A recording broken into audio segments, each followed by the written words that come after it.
Ouais, ça va plus de fort. C'est des petites bêtes. Nickel, petite bête.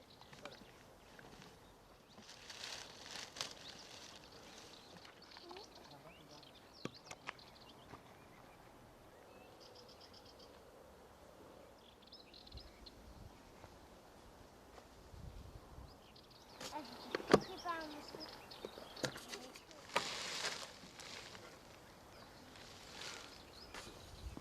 Il y a aussi. Ouais, il y en a partout, tout est dégueulasse. Ce champ là, magnifique, voilà. Hein, je veux dire, est dégueulassé complètement. Ça avance. On se retrouve avec tout ce qui s'est envolé de l'autre côté.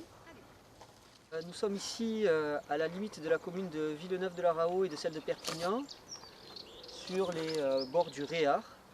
Et donc nous sommes sur un site de ce qui était une décharge sauvage antérieurement, mais qui est en train de s'aggraver comme beaucoup d'autres sites de décharge sauvage sur le département.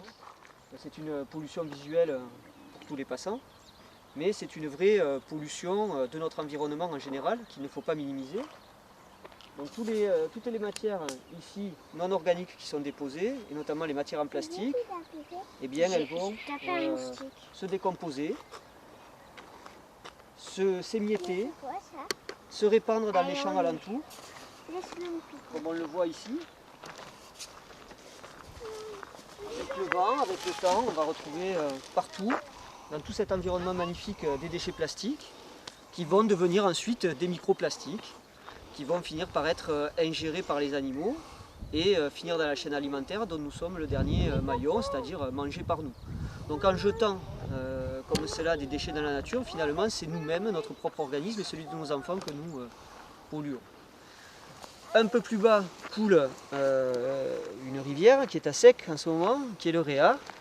Et donc les mêmes déchets qui sont jetés ici vont partir dans l'eau jusqu'à la mer, jusqu'aux étangs de Canet et à la mer.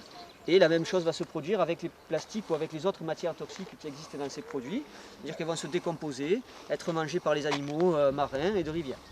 Et de la même façon, polluer notre environnement globalement. Donc un petit geste comme celui-là peut paraître, je suppose pour ceux qui le font, anodin, hein, jeter un certain nombre de déchets, finit par être nocif à toute notre communauté humaine, je dirais. Et c'est pourquoi nous attirons notre attention sur ce phénomène qui est en train de prendre une ampleur lamentable dans notre département avec le confinement et qui mérite une attention, l'attention de tous, l'attention des citoyens, mais aussi l'attention des pouvoirs publics pour y mettre fin.